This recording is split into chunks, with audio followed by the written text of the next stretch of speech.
And we're live. Welcome to another Candlelit Tales post-show chat with, well, I'm Aaron and my sister Sorcha. So we'll be talking about the Lad of Skins today, the story that Sorcha put up during the week, and Oisín, of course, produced and edited and put a soundtrack to. I was listening to it during the week, and I have a couple of questions. But before we get to that, I just want to mention a couple of things. And that is that the Tawn March started this week. Fair play to them for putting stuff online. They would have been doing a 3-week Tawn March. The whole trail is yearly done by a whole group of people that go from town to town along where the Tawn, the cattle raid of Cooley, would have actually gone. And that route is fairly well known now, and there's a whole Tawn March you can do and take part in. And the Tawn March guys have just been posting stuff online and doing a little bit more online because, of course, we're in lockdown. So fair play to all of them for doing that. And thanks for sharing our podcast, everyone involved in that. The other thing I wanted to say is a big shout out to, all our patron supporters. People have been sending us messages in lockdown. It's been helping us get more motivation for doing stuff. Isn't that right, sirs? Yes, it is. Also, question to the people who are watching the live stream, because there is a slight delay on this and I'm not quite sure where the delay is happening, but was Aaron mid-sentence when we came live? You tell us, because I'm not quite sure. I thought it worked one way, and then you just talked continuously for like a minute and a half, and I was like, I can't really break in here. I thought you gave me the green to say, like, you are live. I was like... I did, and then I was like, oh shit, no. Shit, no. Oh, he's in full flow, I can't really go. Because I'm not sure. Hold up a sign next time. Hold up a sign. We gotta get a signal going. You gotta go. Warning, stop talking. Anyway, we're probably live now anyway, and it's probably just... Yeah. Welcome to the live stream, everybody. I gave Aaron a signal because from when I thought we had gone live so that he could do a proper welcome to the live stream, and then like 2 minutes later he was like, oh wait, I don't know if this is live. Anna says yes, which I think is the answer to the question, was Aaron mid-sentence? So yeah, sorry about that, guys. Awesome. Sorry, Anna. Which sentence? God only knows. Welcome to the post-story chats we're going to be having. We're going to be talking about Lad of the Skins. Sorry for repeating myself, in case you're listening back to this and this isn't glitching. The Lad of the Skins is a mad Fianna story, and I guess a big shout out to the Tawn March people who are doing such great work, all resurfacing Irish mythology all around the Ulster cycle, of course. And I realised, because I sent them a few podcasts that link up with the Tawn, but I realised that we've actually done more Fianna podcasts now than Ulster cycle podcasts, which is kind of funny because we started out just doing Ulster cycle and the Tawn, and we were so heavily immersed in the Tawn for such a long time. So that's interesting. Yeah, but that's also like, that's partly because we were in the Fianna when we started doing the podcast weekly, whereas before this we were doing them every other week. And we've also done, like, the Tawn is the only one that we've released different versions of on the podcast so far. So, like, we've got, our live Shadows of the Tawn recorded show is the very first podcast episode, and then we did the 5-part Lady Gregory Tawn in November to kind of, as a sort of an anniversary celebration, which involved duvets and all kinds of stuff. And you can listen to the outtakes on patreon.com/candlelittales. Nice segue. Well, listen, I wanted to say I hope everyone's keeping well. I hope you're keeping safe, keeping sound, and keeping healthy of mind, body and spirit and all the rest of it. But I do want to shout out, a little tear was brought to my eye by I Am Tired and Hungry, which is a great name, from a woman who listened to all of our podcasts. Yeah, aren't we all? She listened to all our podcasts in one go, just binged them all, which is kind of cool. But also, her ancestors, she's an American woman, her ancestors from Cork, which is just great, of course. Biased, slightly. But we were the first people she heard telling Irish stories. And that's amazing. And she said, "Thank you for continuing to tell stories and for giving me what I feel is the gift of my heritage. Stay safe, stay healthy, and keep it candlelit." Look, that about, well, just brought a tear to my eye and just, well, thank you for reaching out to us. And we hope you're keeping it candlelit and stays. Yeah. It's really cool. Well, yeah, we've talked about this a little bit. Like, it's. I think we talked about it when Oisín was on last week. But it is true. Like, I've always heard creators say, like, "Oh, please comment and share and tell us what you feel and give us your feedback." But like, honest to God, being used to live performance where you get immediate audience feedback, and in our shows, people coming up to us in the break and then after the show to tell us their reactions, I really, really kind of miss that interaction. So it's lovely when people write to us and just tell us what came up for them. And thank you guys who are joining us on the live stream, because I really enjoy this element of the live stream thing as well, where we can actually have a conversation and get comments from you guys and respond to them in almost real time, because there's a slight delay. Well, look, I mean, it goes, I mean, the fact that someone said, "Thank you for giving me what I feel is my heritage," is just like, oh man, these stories don't belong to us, they belong to everybody. And the power of storytelling is so inclusive, and it brings up those interactions that bit more. It brings people into a hard open space, whether it's live performance or whether it's after the fact and you're listening to it on podcast and you're getting a chance to kind of feel that connection. And it's a human connection. It's the connection, and that's the power of stories. It's the fact that it brings you into a kind of a more open mind. Now, speaking of being open-minded, Mr. Fionn McCool had to be pretty open-minded in the story that you told this week. So just in case people didn't listen to the story, which is episode... All right. Do you like what I did there? Right. Yeah? I did a segue. I think... Proper segue. We hardly ever do that. I think it's ruined when you call attention to it, though. I don't. Okay. Well, you ruined my segue.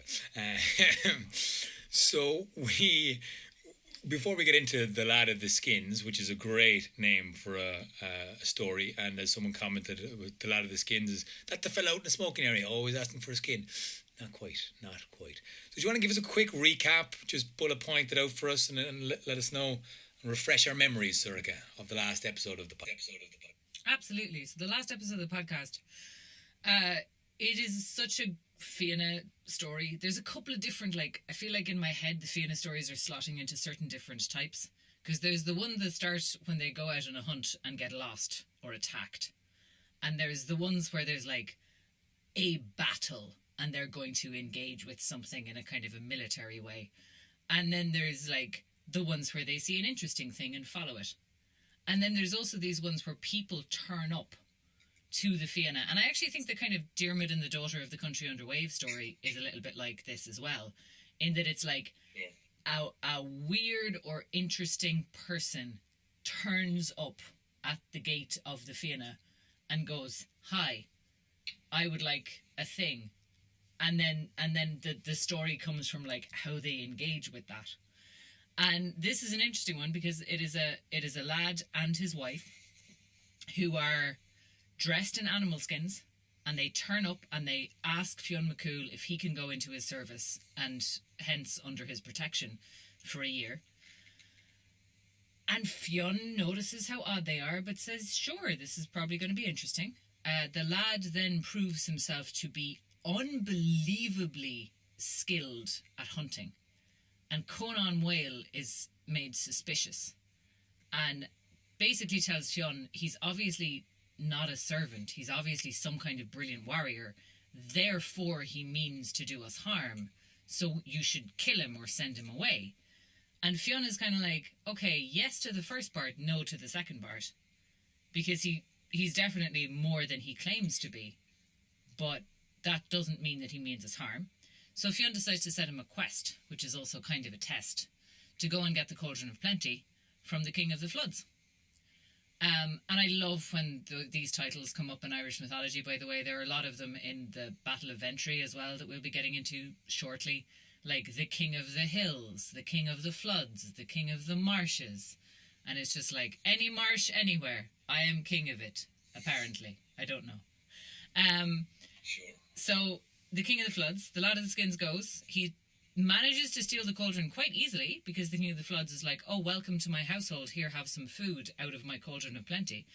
And then he feels guilty for stealing it so easily and goes back and fights the King of the Floods' army and wins very easily. I love that bit. Brings it back to Fionn McCool. And Fionn is kind of like, cool, all right, we're cool. I trust you now. You can continue to be my servant. Obviously, you have some other motivation for doing this, but you are trustworthy enough to have brought this back to me, so we're cool. I'm not going to pry.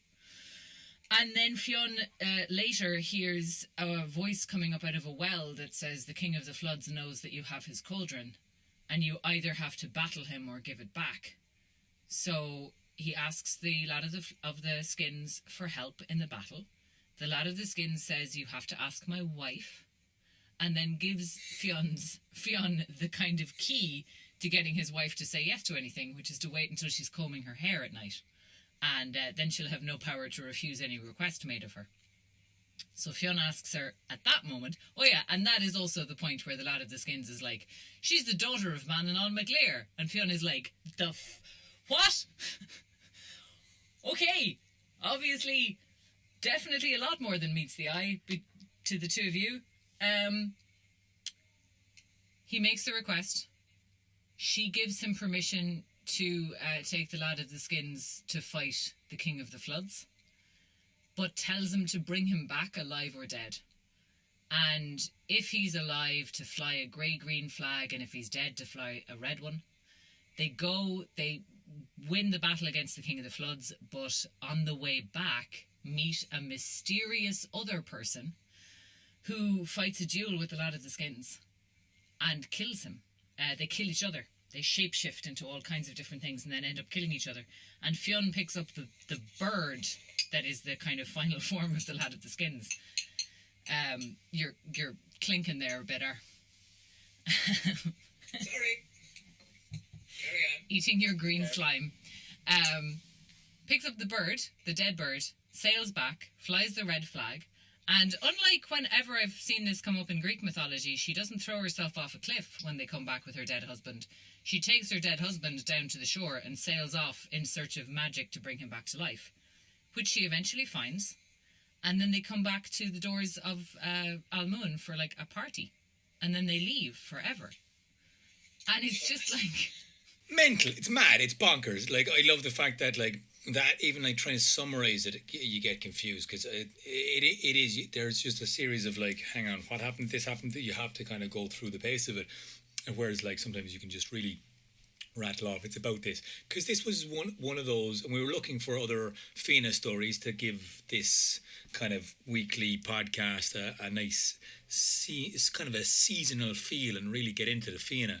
And as we've been doing it, especially the talking and dissecting these stories, especially the fact that we're going through so much detail with the Battle of Entry now as well, that we've found out, I don't know, we pull apart more of Fionn's character for sure. But then this story just landed, and I remember reading, I skimmed it because I was skimming through a lot of Lady Gregory stuff, and it was just the shape-shifting. I was like, all right, screw it. There's shape-shifting. It's probably cool. I'm not quite sure. Let's put it on the list. And then as we went through it, more and more, we found out basically, and it's a love story. It's a bona fide, true, 100%. It's a love story with a happy ever after. But you can't know that when Lady Gregory writes it because it's not full of love. And I gotta say, Oisín didn't exactly play a romantic rom-com type feel to the backing of this one. Hilarious. But essentially, the nuts and bolts of this story are a love story. So this is the interesting thing, because this is kind of like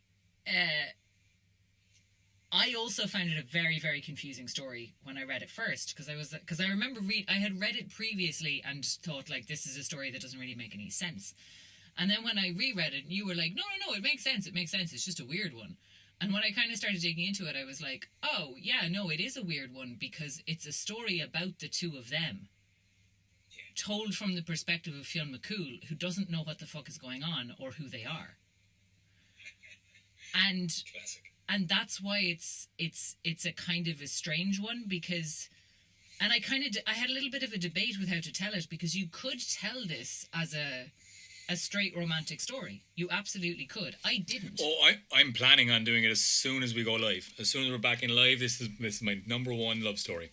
I'm aware. And like, I know, because it works like that. Because if you tell it from their perspective, they fall in love. A terribly dangerous rival threatens to kill the man that she loves. And so she goes, oh, let's go hide out with the Fianna. But he can't but reveal himself as the incredibly powerful person of the other world. Son of the King of the Hills is actually who he really is. And kind of gets busted by Fionn and the Fianna. Luckily for them, Fionn's pretty cool. So after Fionn, by his own slightly weird internal like way of testing people, like he sets him a test, and then when the lad of the skins completes it, he's like, yeah, okay, you guys are cool, you can stay if you want, I'm not going to ask any more questions. Like allows them to stay. He's then meets the rival and they kill each other, and then she gets to go and bring him back to life, and they come back to Fionn to collect their wages and tie up loose ends, and then they sail off into the sunset to presumably have adventures and or live happily ever after. It's perfect. It's so lovely, because again, from their perspective, they're on the run and they're terrified, but they have each other, and she basically tells him what to do. He's completely gormless in this. He's hilarious.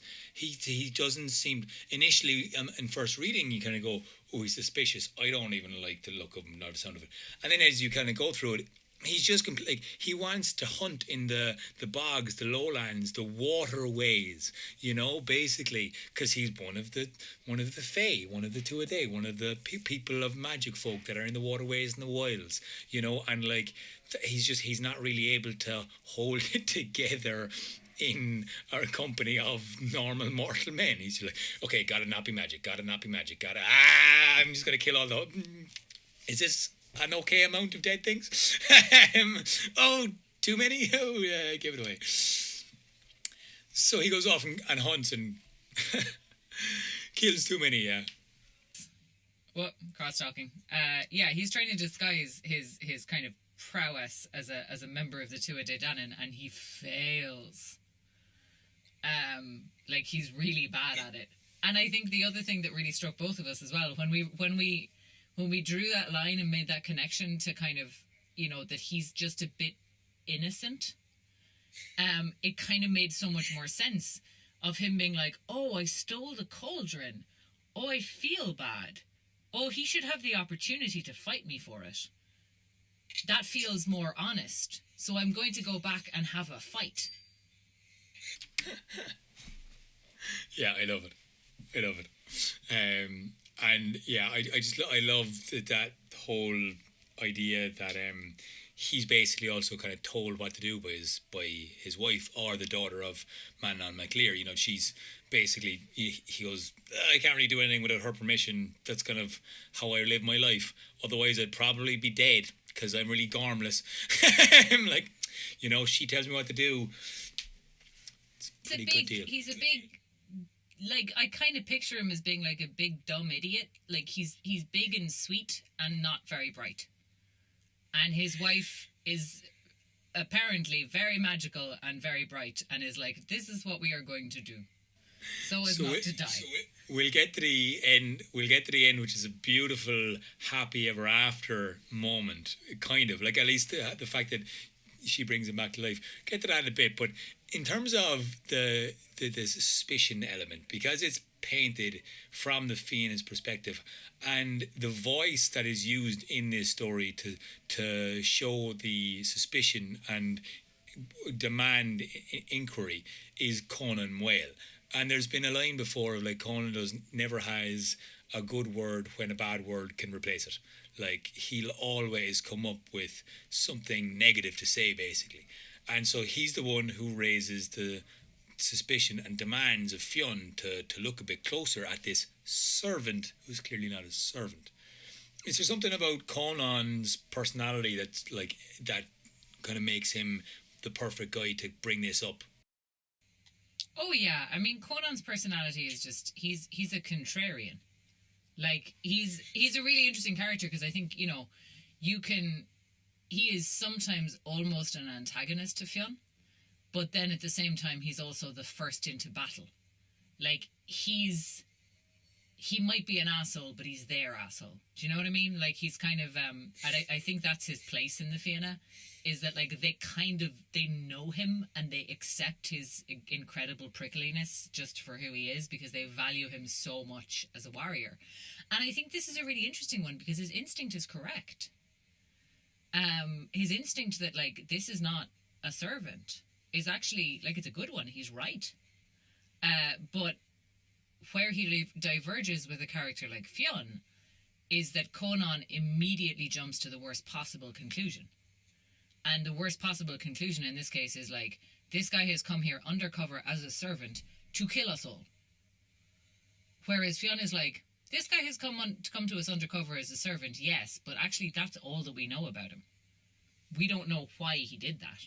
So let's not react as if we absolutely know his motivations are bad. You know? Yeah, and I guess there's an interesting thing about like Fionn's gut instinct here and Conan's, that contrast then shows we get to see an insight into Fionn's leadership quality here and what he does and the power of being a good leader. And I don't know if anyone has been watching or has watched the Michael Jordan documentary, The Last Dance. I have, and something about Michael Jordan in being a ferocious, determined, hugely focused individual kind of put me in the mind of Fionn McCool, who was always looking for the best out of the people around him. Also hugely kind of mean. He wasn't called a nice guy, and Fionn doesn't do a nice thing here.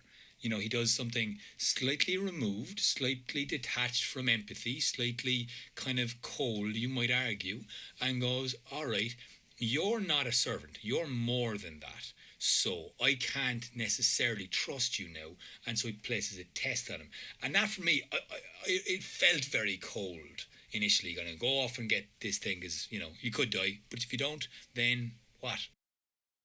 And I think it is, like, Fionn is a very interesting character because he's both very wise and very intelligent.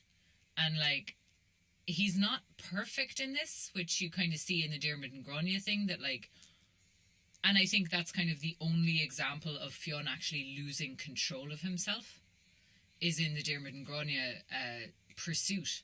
He normally is very, very, very self-controlled and very able to kind of make decisions for the good of the Fianna as a whole rather than for the good of an individual person. It actually kind of, like, it reminds me of, my main experience in kind of a leadership role is, like, if you're directing a show or you're directing a play, you are looking at what is the thing that will make this the best show, not what is the nicest thing to do to make everybody happy.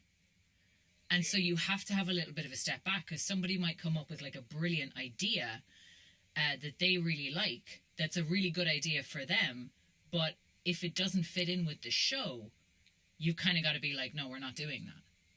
Sure, and it's the exact same as for team sports, there might be a brilliant one single player and you have to be able to go, okay, hang on, you're not working as a team. I have to, maybe we'll bring you on as a sub, maybe we'll use you tactfully, maybe we won't start you because you're not a team player. And you have to make those harder decisions that can seem very distant and how could you, this person wants to do all this stuff.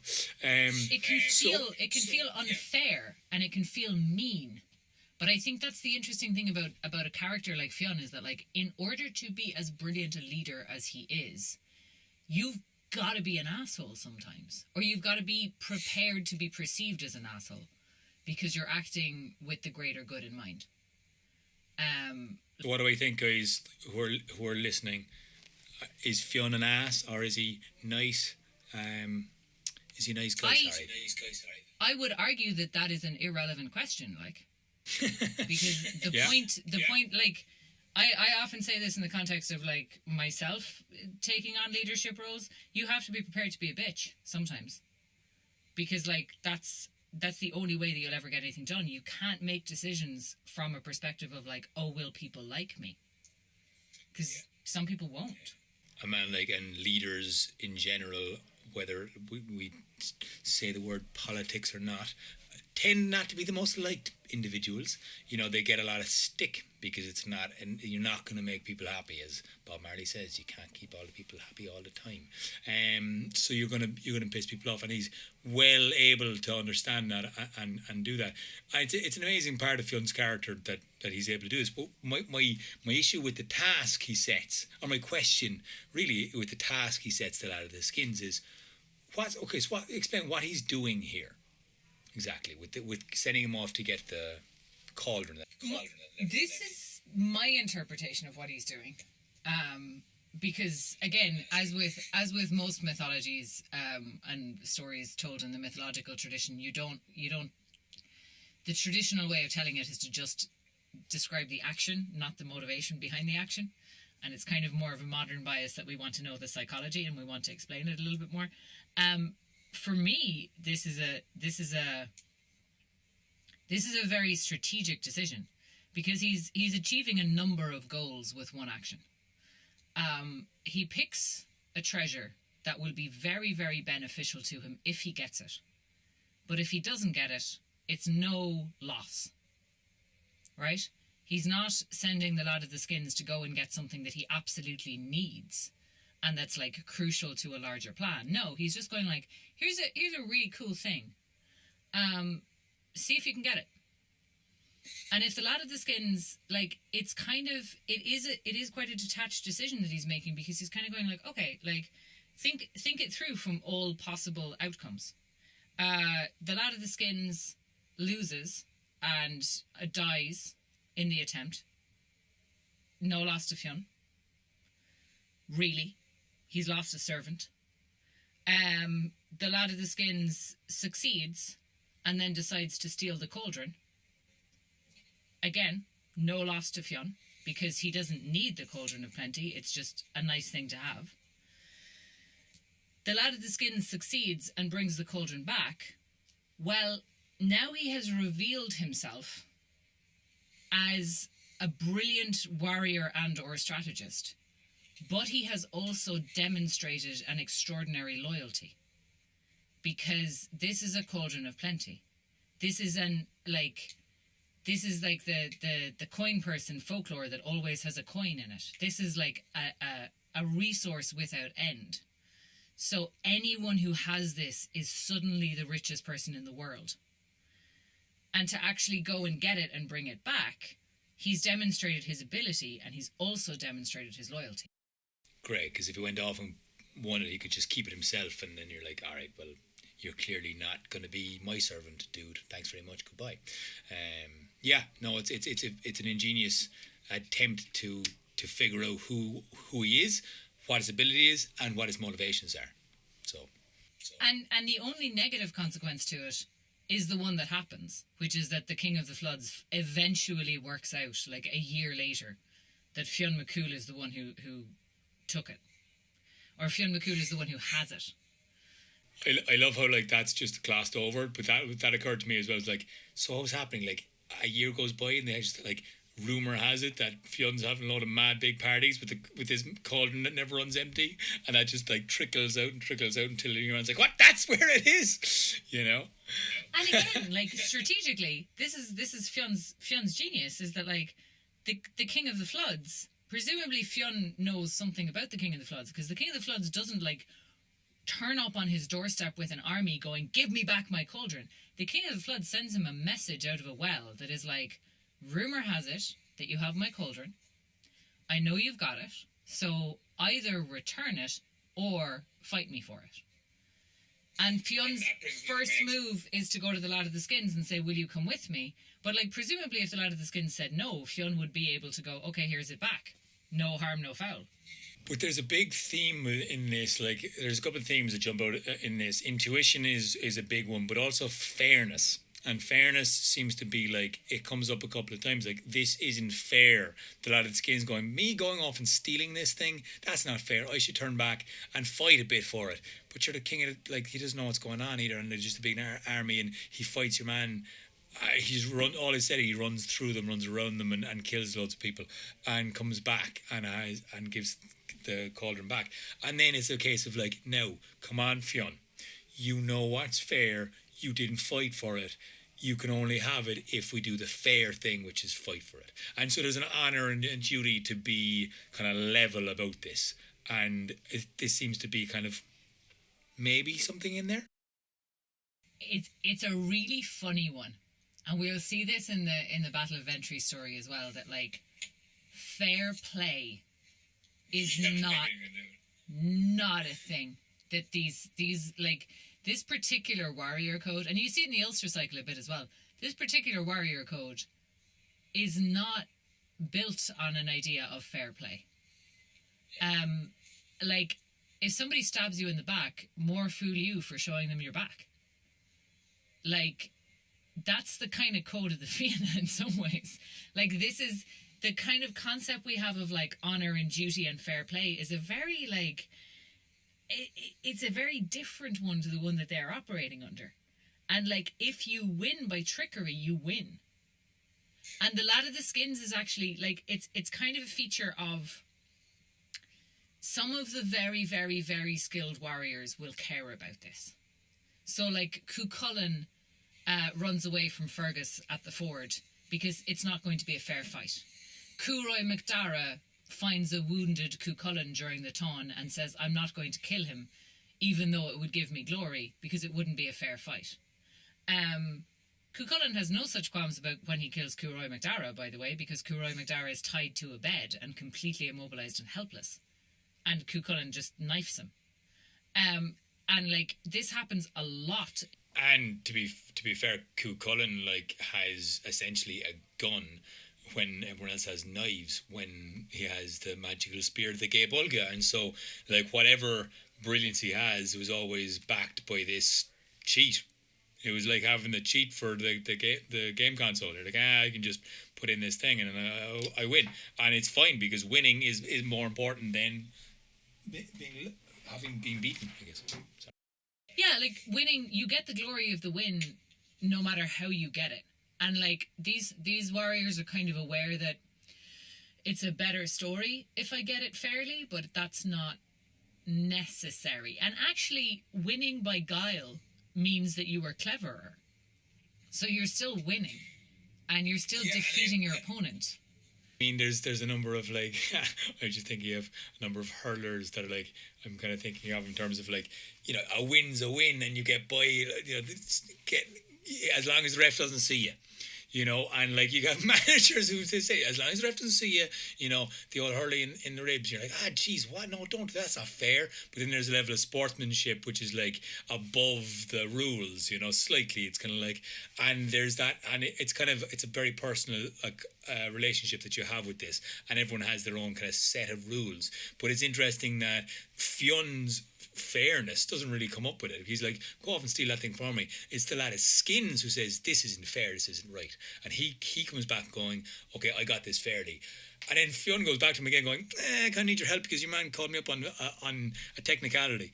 It wasn't fair that I stole it off him. I don't want to give it back to him. Like, Fionn again comes across in this bit of the story is not very honourable at all.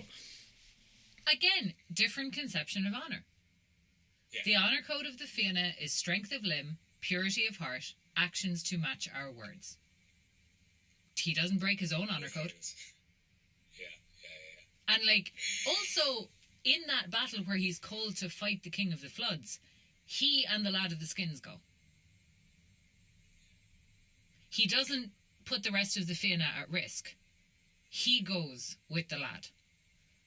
And the two of them are unstoppable. And like, that's a kind of an interesting one for Fionn, because it's like, he's, you know, as much as he's a leader from the front a lot of the time, not always. But like, yeah, it's an interesting... Well, by example, I think by example, he leads by example. Maybe like in a lot of the battle stories that we see or hear, he's kind of in the Battle of Entry. He's, for example, leading from giving orders and directing the army, whereas in this and most other times he's leading by example, and he's showing what should be done, and he's giving advice because this is what he expects and he has lived through, and so he gives people that kind of a moral code: do as I do, and as I say. I suppose. Now, when he goes to the King of the Floods, I have a question. When he's off with, as you said, the Lad of the Skins is the son of the King of the Hills. Am I right here? Yeah, that's what he is. That's the only other name that he's given. And I think it's interesting that, I think this often happens with Tuatha Dé Danann characters, that they don't really get a name. They get a title. So, it's the son of the King of the Hills is married to the daughter of Manannán mac Lir. Neither of them are given their own name. They get their title. But sure, Fionn, we were talking about the kind of the epithets, or like the descriptions and how they're signify that someone is who they are. Like, Fionn is the blonde son of Cool. That's his name. And I think that's a really interesting point as well, because if you think about the Irish naming system, it's Mac and it's O. So it is the son of, or of the clan of, your most famous relative. Yeah. and then you often have it, their name is a descriptor. Their name is a nickname. Gull McMorna. Gull the one-eyed of the McMorna, or son of Morna. And you see it in Irish nicknaming. You see it today, where you'll get, we often have several people named Patrick in the same area. And there'll be Big Paddy and Small Paddy, and Long Paddy and Short Paddy. It's kind of you'll get that kind of thing coming up. But yeah, Gull is...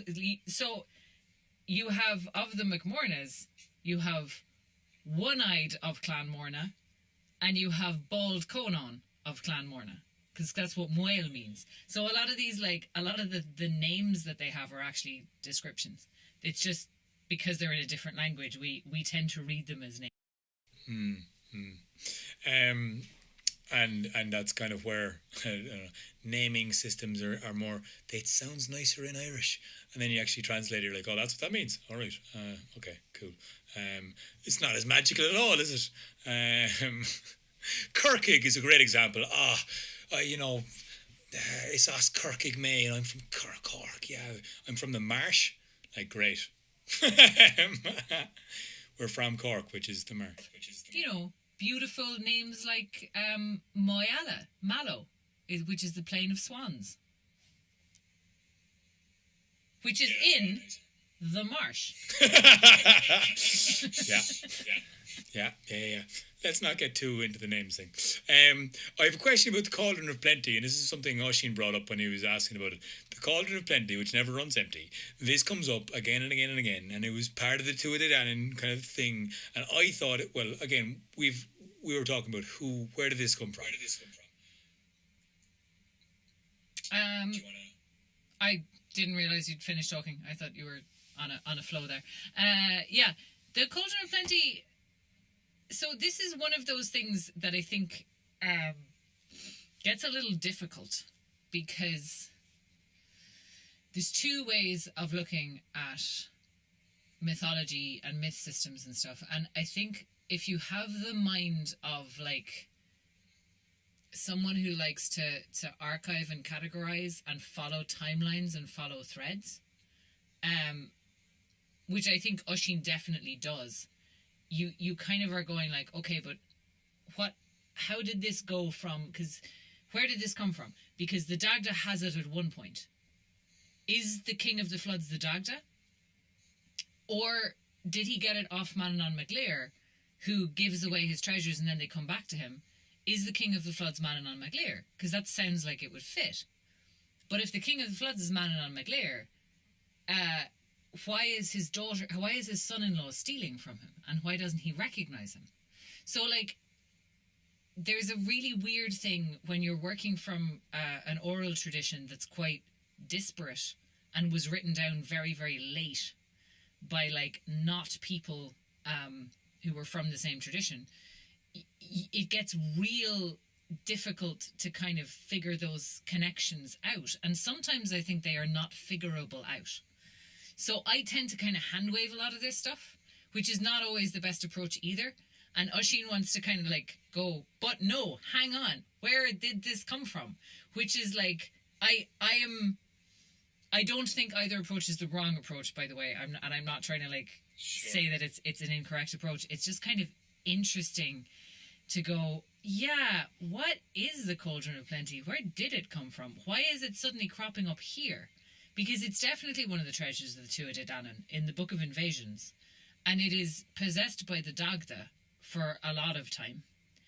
But then the Dagda also has a death story, so has it gone back to Manannán mac Lir at this point? Maybe. Is this Manannán mac Lir in this story? And his daughter eloped with a guy and he doesn't know who the guy is? Also, maybe. Like, that's a very definite possibility. And that's, I think, you know, when you're telling this story as a love story between the two of them, I think that would be a really interesting thing to make a decision on. Like, is he actually stealing from his father-in-law? And, like, are they going to have to go and deal with this at some point? Awkward. That'll be weird at Christmas. They won't have Christmas. The solstice celebrations will be tricky. Now, it is a happy ever after. This story is a happy ever after. Way to segue into my next point, because what's beautiful about this story, and why I think, regardless of the details of the cauldron or the little fishy bits of the timey-wimey stuff, what you have in this story is you have a belief in an ending or some form of bringing back to life, that this daughter of the Manannán mac Lir gets a dead husband in the shape of a bird and just sets sail, and she doesn't know what she's doing, and she's heartbroken, and she's in search for something, and she doesn't know what she's in search for, but she's hoping. And this represents for me the fact that even the magic folk, even the Fae, even the Tuatha De Danann, who are so magical and can ride on waves, they don't know where magic is. They're unsure of it. They're looking for it. They're kind of, you know, as we all kind of are. And that was a really beautiful moment in this story. It's like, even a magic person doesn't know where the magic is. But she follows, again, her intuition. Do you want to jump in on that? Yeah, I think this is something that's really interesting about mythology, magic in Irish mythology. And we've talked about this before as well, that, like, magic doesn't belong to the Tuatha De Danann. It's not like there's a race of wizards who get to come in and, like, Gandalf up the place and then fuck off again onto the hill.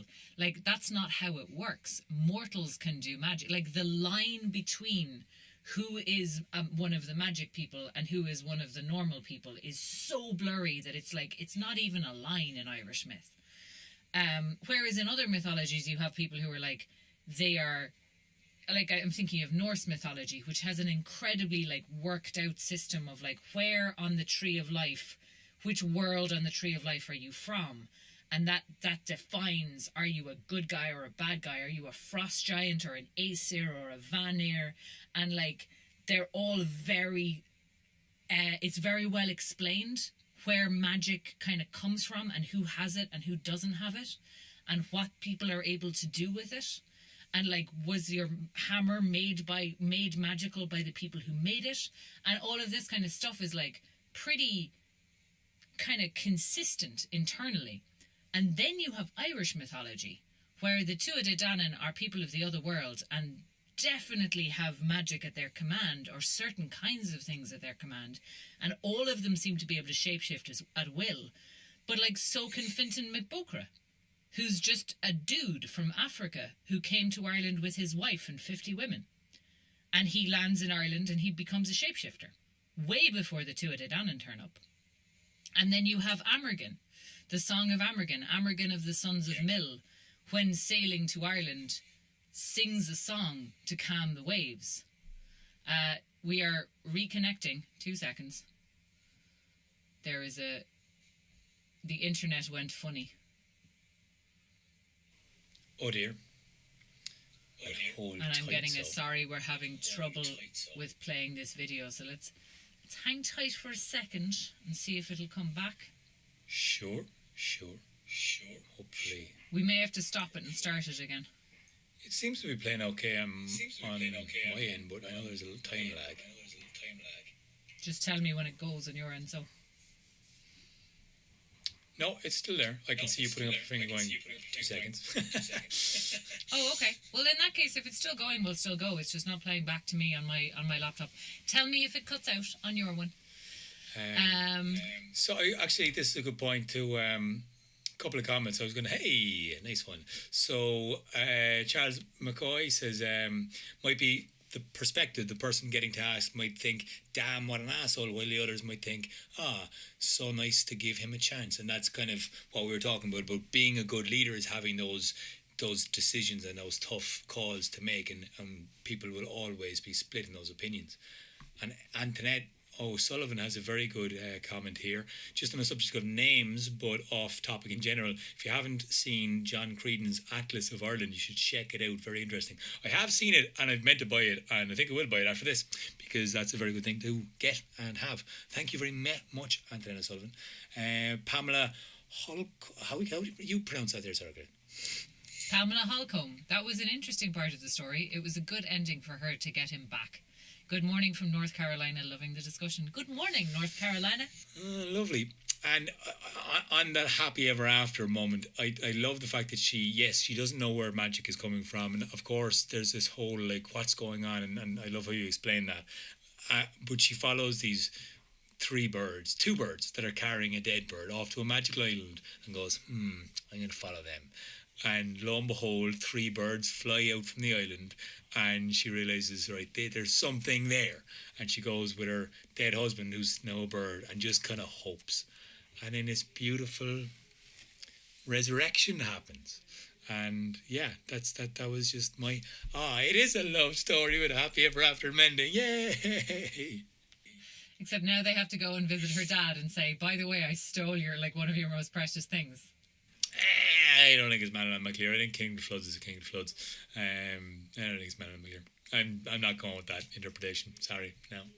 But I mean, ultimately, Oisín is correct on that point, that the Cauldron of Plenty is one of Manon McLear's things. I'm pretty sure. But then there's a whole lot of Grail, Holy Grail stuff. And the symbology of the Cauldron of Plenty and the Holy Grail get very kind of mixed together. So you get those kind of legends, like the Arthurian legends, that are very much a mishmash of Celtic and Christian mythologies, where you get some really interesting stuff around grails and cauldrons and interesting intersections in terms of what they mean and what they are. Well, speaking of intersections, you have a super big intersection here from a Greek perspective with the black sails. And that kind of the use of the signalling death with the sails is that's comes up with a lot of Greek myths, doesn't it? It definitely comes up in, I think, the Perseus myth. And now my Greek mythology is fuzzy. It was definitely the first mythology that I fell in love with, because I kind of came across it before I came across a lot of Irish mythology. There's definitely a bit in, I think, the Perseus story where they come back and he wraps the head of the monster. I think it's the Gorgon. Minotaur. Minotaur? I think it happens in the Minotaur myth where he wraps the Minotaur's head in the white sail. Yeah. So they're still flying the black sail, and his beloved sees the black sail and assumes he's dead and throws herself off the cliff. And there's a father who throws himself off a cliff as well. And I could be mixing this up. And I think it happens in more than one story, but I'm not entirely sure. Theseus, definitely, yeah. That's it, Theseus. Theseus and the Minotaur. You're right. And then there's, I think that's interesting in this one, because when I read that about obviously it's Irish myths, so they don't go black and white, they go green and red, which I love. Because white is not, you don't have that same symbology where white is good and black is evil, and I like that. But imagine looking at the green red going, crap, which one is it? Green, red. Red is blood colour. Green is, which one? What was it? Pretty clear, man. Red for blood, green for life. Yeah. Like, that's real clear. So yeah, I was kind of expecting her to jump off a cliff when I first read this, because that's how that trope goes in my head. But she doesn't. She goes, "Cool, thanks. I'm going to take my dead bird husband and go bring him back to life." And she does. Class. And I think, like, Class. yeah, I love that thing. Like, it is a thing of, like, magic is something that you explore and interact with, not something that has, like, a list of rules that you learn off and then apply. It's an interaction with a kind of a living world, and it's very based on your intuition and on, like, I think it's very kind of this concept comes up for me over and over again in Irish mythology, that, like, the land comes first, and, like, it's like the magic comes out of the land, and this is an island of magic, and the magic comes up through this particular tree or shrub with the green leaves, and it's a gift. I love these. I guess we mentioned the fact that the gesh is used as a bit of a trope to make something happen in a story where it wouldn't necessarily happen. And in this story, we basically come to a stop point where we've reached the end of the contract between Lad of the Skins and Fionn, and yet there's this random gesh that the daughter of Manon MacLear has to, and I just love this, the randomness of it. She has to say yes to any request that anyone asks of her while she's brushing her hair. And the trust for the Lad of Skins then to tell that to Fionn. Like, it's bizarre, but brilliant, but bizarre, but brilliant. Can you try and explain that as a thing or comment on it? I'm just going to clarify for Fianna, who asks, what does the green and the grey flag signify? When Fionn and the Lad of the Skins, like in this story, when Fionn and the Lad of the Skins go to get give battle to the King of the Floods for the Cauldron of Plenty, she asks Fionn to bring her husband back dead or alive, and to fly a green flag if they're coming back alive and a red flag if they're coming back dead. And I think, yeah, for me the symbology is pretty kind of, you know, green equals life, red equals blood. Pretty clear. But we're like using them for go stop still. Go stop. Let me know if that answers your question. But yeah. But you asked me a different question, Aaron, and I just forgot what it was now. The gesh about the woman brushing her hair. Explain. I don't know if I can explain. It's a gesh. It's the Deus Ex Machina of Irish mythology. I want somebody to do something that they would never agree to do, but actually that's not true, because it is an interesting interlude, because it shows you a couple of things about this couple, and the first thing it shows you is that she is the person who makes the decisions, which I think is kind of a little bit glossed over in the Lady Gregory version that I read this in, because really the wife isn't mentioned much, except that she's there at the beginning, and then she's not really mentioned until this point. But yeah, she has a gesh on her that if somebody asks her for something while she's combing her hair at night, she has no power to refuse them. And it's a really interesting gesh, because it's so conditional that, like, you could say, well, this poor woman is doomed, that any man who kind of knows this about her can get her to do whatever he wants. But because we have this Lad of the Skins who's so kind of guileless and gormless, it doesn't seem to occur to him to take advantage of it. And I don't know if it occurs to him that Fionn might. Fionn wouldn't, because he is honourable in that sense. But, like, you know, if you're that woman, you can just not comb your hair for a bit. Like, you know, it's a weird one, because there's this kind of but that's why I think it's a really interesting gesh, because there's a sort of a mutuality of like, she's extending trust certainly to the Lad of the Skins. She presumably doesn't know that he's told Fionn McCool, but there's a trust element here where she's like, okay, I'm now going to start combing my hair at night in front of you, knowing that you know that anything you ask me at this moment I have no power to refuse. But, like, it also doesn't mean that she doesn't have agency after that. Like, if you think about this as a gesh and how this plays out in real life, I think it gets real interesting. Because if he asks her to do something that he knows she doesn't want to do, he still has to live with her the next day. Well, it's in his story. What strikes me is the fact that he knows that she won't let him go because it's a really he might die. He might get caught by his enemy, which essentially he does, and he gets killed. And that's the whole thing. They're in hiding in this whole story. That's where they went to Fionn the Fianna, because they're hiding from this enemy of theirs, and they can't get away from him. And she would be afraid that he'd get caught, which he does. So he essentially kind of breaks her trust in a way by going, I know a way around this. If you ask her, when it's basically like demanding, but when she can't say no, and she can't, and she says, all right, because you've asked me at this time, I'll let you off, I'll let you go with the Light of the Skins, and they go off and get the cauldron. So yeah, it's a weird kind of break in trust there. But he also gets Fionn to do the asking. He could also ask her, can I go with Fionn? But he doesn't. He puts it on Fionn to do the asking. Which I also think is an interesting little bit of, like, marital politics here. Where he's like, well, if I ask her, she's going to be real fucking pissed at me. But if you ask her, she'll have no power to refuse you. I'll still get to do what I want. But, like, you'll be to blame. I think, a lot of husbands should take note here. Get somebody else to do the dirty work. Don't piss your wife off, basically. So don't piss your wife off. That's kind of a good note to end on, I think. This was great. And this is a lovely story. We're going to be cracking into doing a lot of work on the Battle of Entry. We're doing our homework. We're doing a lot of work. And I think, in fairness, I can even already see the standard and the way of that Oisín's been putting music to stuff. And I think he learned a great and valuable lesson of just, like, putting in pauses.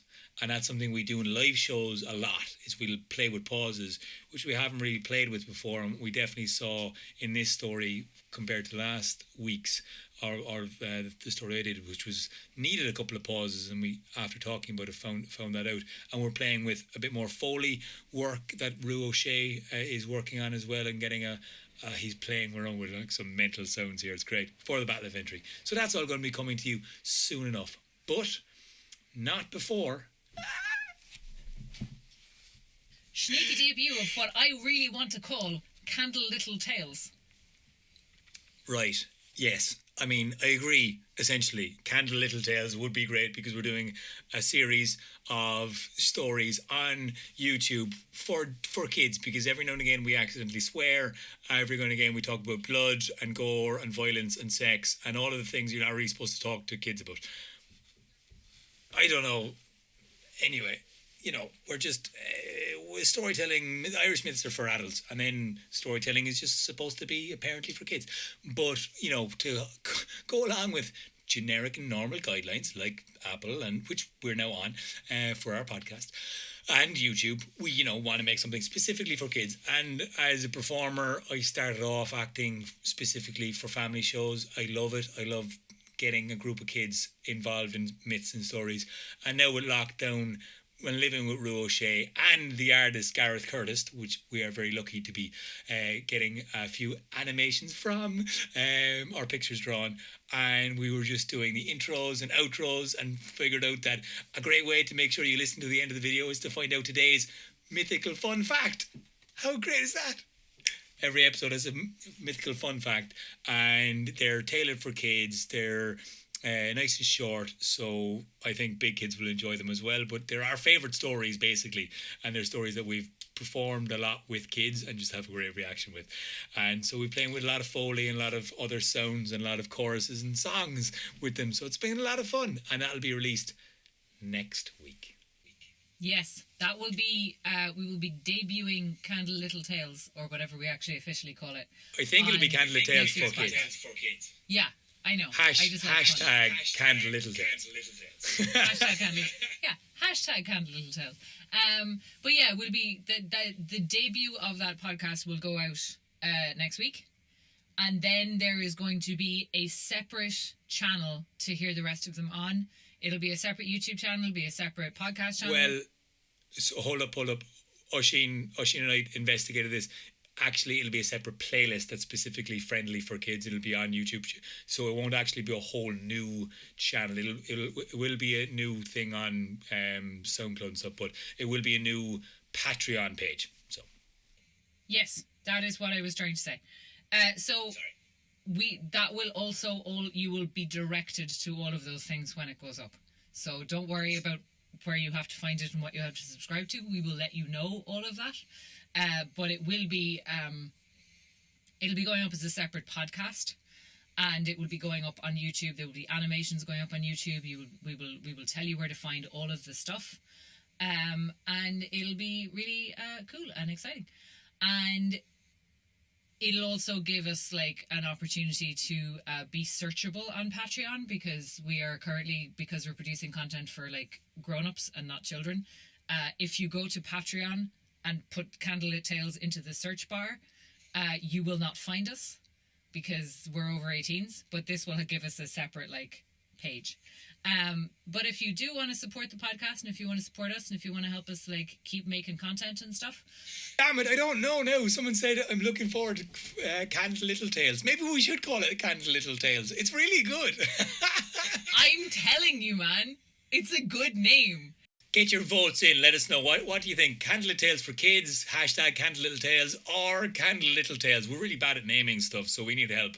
No, this is the best name I've ever thought of. I hate naming stuff, but this is my best name ever. But if you want to support what we're doing with that, or what we're doing with this, or any of the stuff that we are doing, you just know that all of this stuff is going into the same like pool. Whether you become a supporter of Candlelit Tales or Candlelit Tales or both, it's all coming back to us. It's the same us behind it. And if you want to support us now, you can go to patreon.com/Candlelit Tales, but you do need to like type that into your browser in order to get to it, or follow one of the many links that we share. And thank you guys for tuning in, and thank you everybody who commented, and thank you everybody who asked us questions, and thank you everybody who's listening and sharing, and thank you everybody who is not watching this live but has come to it later. Yeah, that's us. Thanks so much, guys. Tune in next time, and until then, keep it candlelit. You. I think it's going to be Candlelit Tales, Aaron. Quiet you. Bye for now, guys.